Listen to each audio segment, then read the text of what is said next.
Jadi ikhwatal iman rahimahumullah, kalau kita bersama Allah, insya Allah semuanya akan baik. Walaupun kita dalam keadaan sulit, kita akan tenang. Kenapa? Karena yang memberikan ujian itu Allah. Ketika kita bersama Allah Subhanahu wa Ta'ala, harusnya kita merasa tenang. Kenapa? Karena selama kita bersama Allah, semuanya akan baik-baik saja. Itulah yang dikatakan oleh Rasulullah SAW kepada Abu Bakar As-Siddiq, la takhaf wa la tahzan, innallaha ma'ana. Jangan kamu takut, jangan kamu sedih, sesungguhnya Allah bersama kamu. Jadi semakin kita kenal Allah, maka hidup ini akan semakin tenang. Tetapi semakin tidak mengenal Allah, maka hidup ini akan dipenuhi dengan kegelisahan. Lihatlah bagaimana dicontohkan oleh para nabi. Para nabi adalah orang yang sangat kenal dengan Allah Subhanahu wa Ta'ala. Lihatlah bagaimana kalau kita bersama Allah.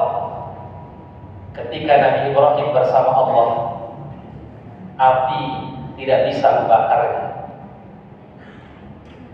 Ketika api mulai menyala, Nabi Ibrahim dilempar ke api.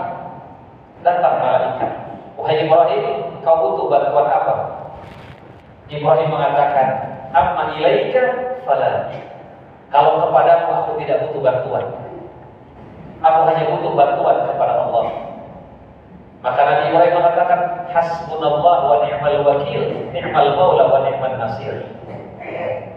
Lalu Allah berfirman, ya naru kuni bardan wa salaman ala Ibrahim. Wahai api, dinginlah engkau, selamatkan Ibrahim. Apakah Nabi Ibrahim sudah tahu bahwa api itu akan dingin? Belum tahu. Ketika beliau dilempar belum tahu, tapi beliau yakin, in tansurullah yansur. Kalau kamu menolong agama Allah, pasti Allah akan menolong kamu. Bersama Allah, pisau tidak sanggup menyembelih Nabi Ismail alaihissalam. Pisau itu jadi muncul. Ketika keduanya sudah berserah diri, lalu Nabi Ibrahim alaihissalam sambil memejamkan mata, dia menyembelih anaknya karena perintah Allah Subhanahu wa Ta'ala. Dan mimpi para nabi itu adalah wahyu, sehingga harus dilaksanakan. Wa fadainahu bidzabhin 'adzim, kami ganti dengan sembelihan yang besar. Ikhwatal iman rahimahumullah, Nabi Musa alaihissalam ketika dikejar oleh bala tentara Fir'aun,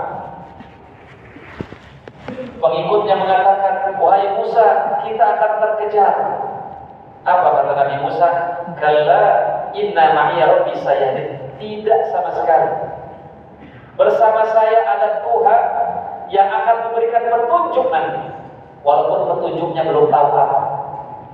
Kadang pertolongan Allah itu memang datangnya menit-menit terakhir, datangnya last minute, ketika udah buntu, baru datang pertolongan Allah. Apa Nabi Musa tahu laut itu akan terbelah? Belum tahu. Pokoknya Nabi Musa lari saja dan minta pertolongan Allah. Ketika sudah sampai di depan lautan, fa'auhayna ila Musa, kami berfirman kepada Musa, anidrib bi'asakal bahr, pukul lautan itu dengan tongkatmu Musa. Maka terbelahlah lautan itu.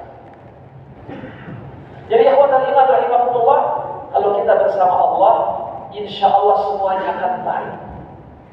Walaupun kita dalam keadaan sulit, kita akan tenang. Kenapa? Karena yang memberikan ujian itu Allah. Yang memberikan ujian itu adalah Arhamur Rahimin, Zat yang penyayang. Tidak mungkin dia mencelakakan hambanya. Maka seorang yang beriman tenang, dia dalam menghadapi ujian, karena yang mengujinya itu Allah. Karena yang mengujinya itu dia berkata, fa inna ma'al usri yusra, inna ma'al usri yusra. Bersama kesulitan ada kemudahan. Bersama kesulitan ada kemudahan. Allah mengatakan bersama. bukan setelah. Tentunya lebih dekat bersama daripada setelah. Dan Allah ulang 2 kali. Intinya apa? Setiap ada satu kesulitan, di sana ada 2 kemudahan. Itu Allah ulangi sampai 2 kali. Jamaah yang dimuliakan Allah Subhanahu wa taala. Kemudian bagaimana cara menggapai ketenangan? Baca Al-Qur'an. Sesungguhnya Ibnu Taimiyah jika dia merasa gelisah, dia membaca ayat-ayat yang berbicara tentang ketenangan. Tapi intinya, seluruh ayat-ayat Al-Qur'an adalah syifa. Wa nunazzilu minal Qur'an ma huwa syifa. Dan kami turunkan Al-Qur'an menjadi penyembuh. Innal qulub tasda'u kama yasda'ul hadid. Hati itu berkarat sebagaimana berkaratnya besi.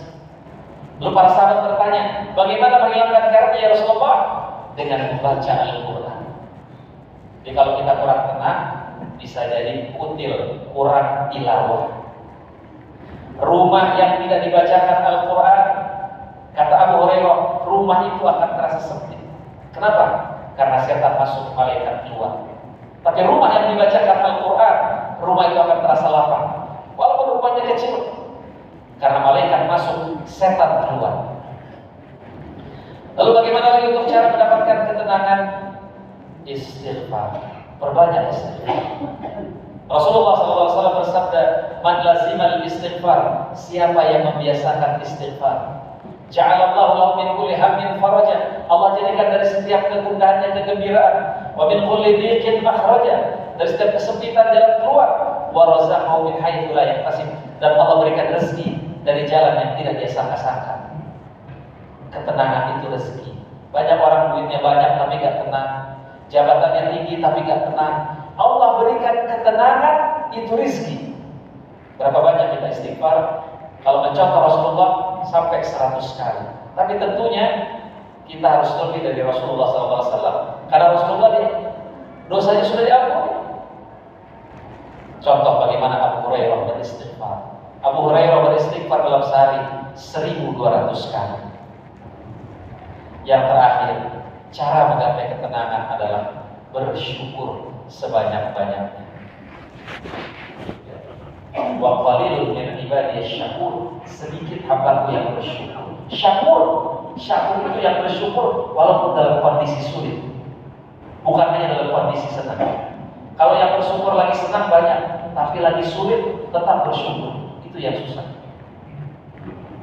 Maka kunci kenikmatan hidup, kunci ketenangan hidup, jangan lihat nikmat orang lain. Sibuklah mensyukuri nikmat-nikmat yang sudah Allah berikan kepada kita. Insya Allah dengan demikian hidup kita akan menjadi tenang.